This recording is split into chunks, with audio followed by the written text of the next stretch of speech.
On the ExpertsConnect podcast, we have thought-provoking conversations with top-performing experts on topics that matter to you.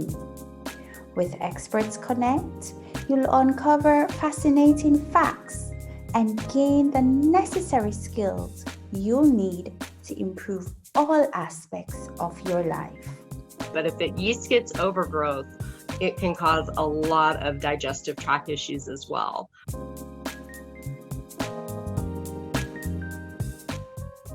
Today, we're privileged to have a National Board Certified Health and Wellness Coach, Jennifer Ellis Galichia, and our conversation will be about gut health. Hi, Jennifer. Can you please tell us a bit about your background? Hello, nice to meet you, and thank you for having me on today. I am a National Board Health Certified Health and Wellness Coach and a mindfulness coach. And having had 22 surgeries myself and a long list of health challenges over the years, currently detoxing from mold illness. I have a passion to help people to find the root cause of their health issues and to help them, encourage them to find natural ways and question doctors and so that they can live their healthiest life. Great. And can you please tell us what exactly is gut health? Gut health is when your digestive tract, which starts from your mouth and goes all the way through your anus, and there is no dysbiosis, there is no dysfunction. So to have good gut health would be that your digestive tract is able to process your foods and absorb all of the nutrients from those foods without any issues. So balance of the microbiome. Balance of the microbiome. Okay, thanks for sharing. And what causes poor gut health? Poor gut health can be caused by many issues. The most common, frequently one, is SAD, which is the standard American diet. Because of our over-processed foods that are lacking in nutrients and are full of ingredients that are not healthy for our gut microbiome, they don't feed the good bacteria, they feed the bad bacteria, so our gut health gets out of balance. But taking antibiotics, having chronic stress, even over-the-counter medicines like ibuprofens and Tylenols and those kinds of things can cause your gut microbiome to suffer and get out of balance. So there's a lot of issues, toxins in our environment, in our water, that can also cause that, not sleeping properly, not drinking enough water. So there's a lot of different elements that all play into our gut health. Interesting. And I remember in a conversation that we had earlier, you told me of your experience with mycotoxins, which are a byproduct of mold. Can you share a bit of your experience with our audience? Yeah, my family and I lived in a rental house for 5.5 years. And unbeknownst to us, we didn't know that there was Stachybotrys mold growing up in the attic and behind walls. And we lived there for 5.5 years. And it wasn't until the mold literally had grown through the sheetrock, and was then out in the open that we could see it, that we knew that there was a major problem. but so it was very eye-opening and educational for us at the time, because we had all had different health issues happening over that time period, and we just didn't connect those dots with the mold being the main culprit, the main root source of our issues. So it's become a passion of mine to help educate people on water leaks in their house and any kind of flooding, roof leaks, because ours was caused by shingles being off of the roof. So something that simple can cause some major health issues. Oh my. And please tell us how this mold can affect our gut health. So the like the Stachybotrys mold, there's several molds that can cause more symptoms than others. And that's just because of the mycotoxins that they produce. So different molds produce, some of them don't produce any mycotoxins, and other ones produce mycotoxins that are really toxic. Um, and the problem with mycotoxins and molds is that you don't see them. When you actually do visibly see a mold growing, you're actually seeing colonies of mold, not just, a few spores here, So, um, so that if you are actually seeing it, then you've got a really bad case.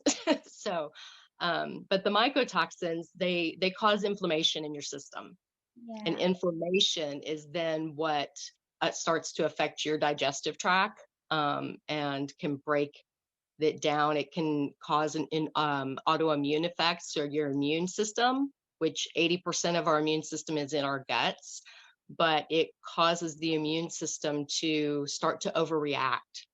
And by overreacting, then it can cause like leaky gut. And so then the leaky gut is what ends up causing even more issues. It's a snowball effect, if you will. Yeah. And could you please explain the notion of leaky gut disease for us?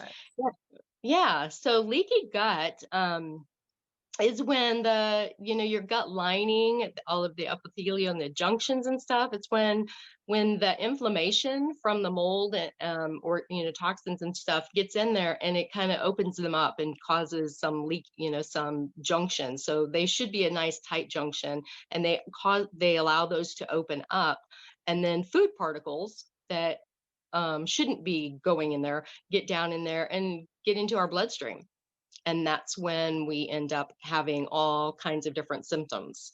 Um, and so that is just the beginning, but there's a long list of symptoms. Some people will have just a few, some of them will have every one of the symptoms possible.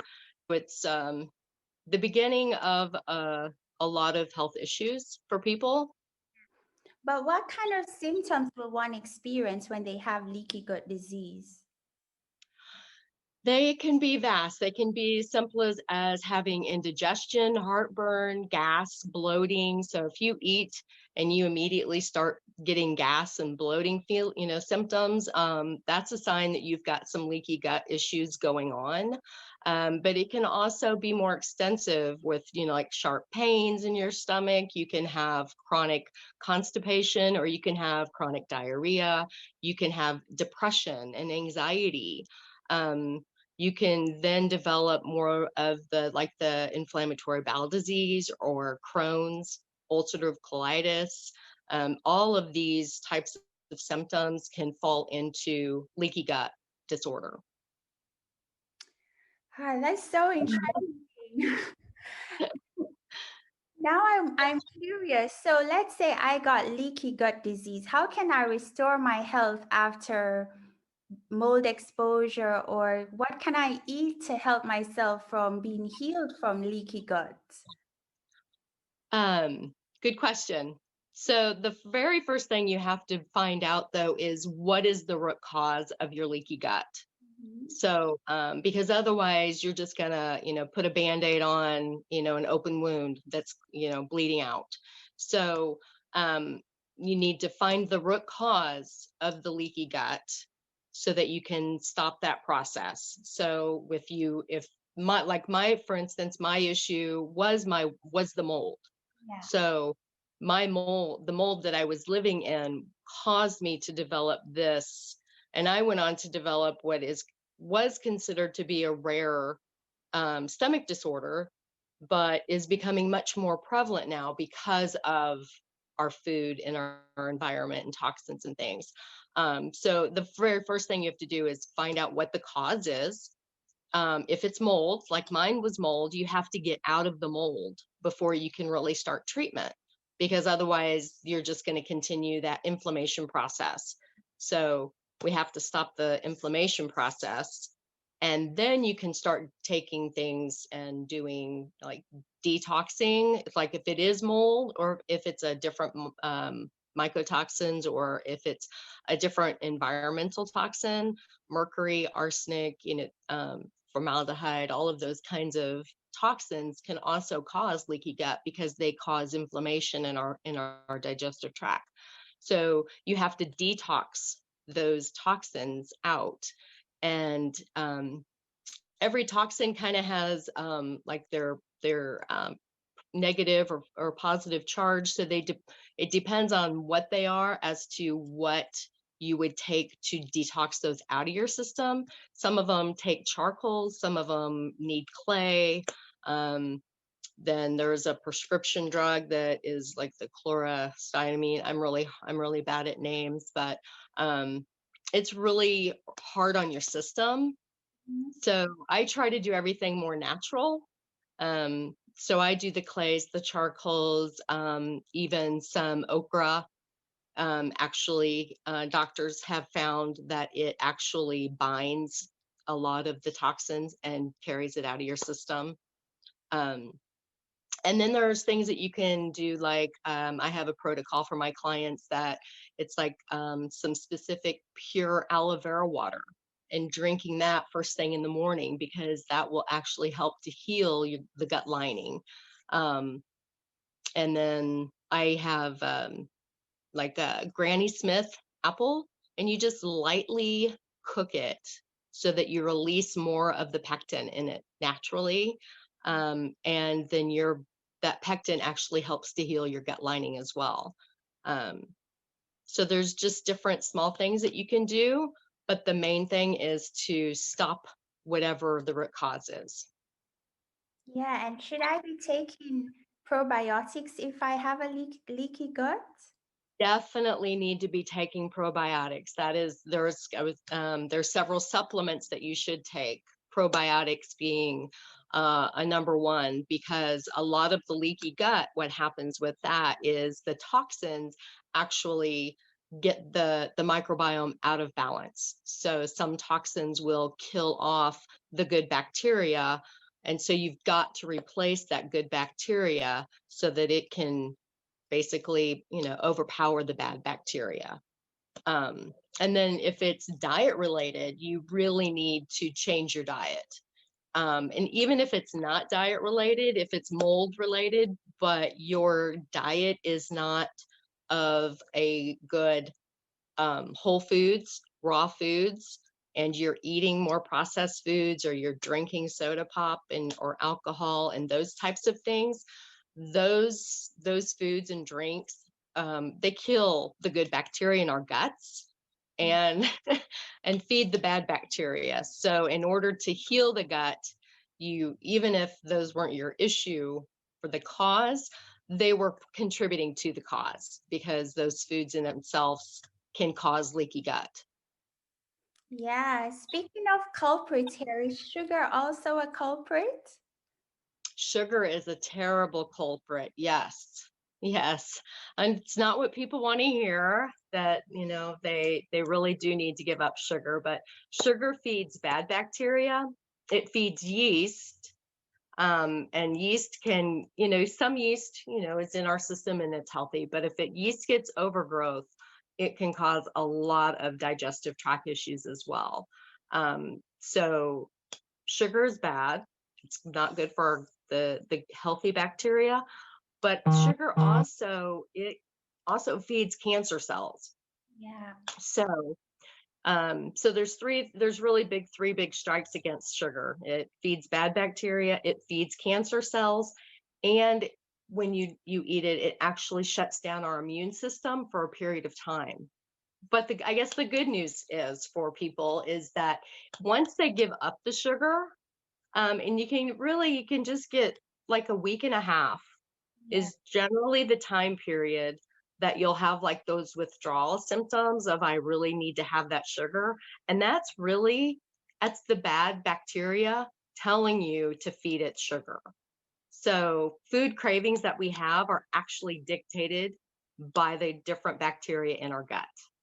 So once we kill those bad bacteria off, those sugar cravings literally go away. Like, it's crazy. Crazy, but this is very enlightening, Jennifer. And I have one question for you. This is personal. So whenever I eat spicy foods, I have Uh-huh. sharp pains or I just like feel a bit awful in my stomach, but I'm really addicted to pepper. So is it that this pepper is affecting my gut bacteria? What's happening there? So you're having sharp pains when you're eating peppers? Yeah, yeah. Um, Or just it could be. uncomfortable feeling in my stomach. It just feels weird. It is. Well, they say that, that peppers are healthy for us. They are a natural anti-inflammatory. If Mhm. you're having some sharp pains and things, I would first suggest that you try some digestive enzymes, because sometimes um, our bodies just don't make the digestive enzymes that we need. And if we have any form of leaky gut, then we know that our body is not able to produce the digestive enzymes that we need. Mhm. So those two kind of go hand in hand. And so that is actually what can cause a lot of the symptoms that people experience, is the lack of digestive enzymes that the stomach can't make because of the leaky gut, if that makes sense. It So does. along with probiotics, you also want to start taking digestive enzymes. I have one brand that I absolutely love, after trying 5 different brands over the years. Um, and they make a big difference. So if you try a digestive enzymes product and you're like, oh, this didn't really help, it didn't really do anything, then you need to try a different one, because they are different, and they're um, what enzymes they have in them can be different, as well as the quality of the product. So if you have tried them in the past, you haven't noticed any change, then I would encourage you to try a different brand. Very good. Thank you for sharing. And one last thing, what's your message to people suffering from gut health disease? My message would be that you need to find the root cause of your symptoms. Don't just go to the doctor and want them to put a Band-Aid on it, which, in this case would be here, write you a prescription for a proton pump inhibitor. If you go in, you say, I've got, acid reflux, that's what your doctor is going to do. He'll write you a prescription for Nexium or Prilosec and say, here, watch what you're eating, blah, blah. And, if you really want to restore your health, then you need to get to the root cause of what is the actual reason. And there is hope in healing. There's hope in healing holistically, and you can do it. But it takes time and patience. And the worst part of it is that you may have to change some of those food habits that people don't want to change. But once you get on the other side of those sugar food cravings, you will find that you can actually taste and enjoy fresh fruits and vegetables like you never have before. Indeed.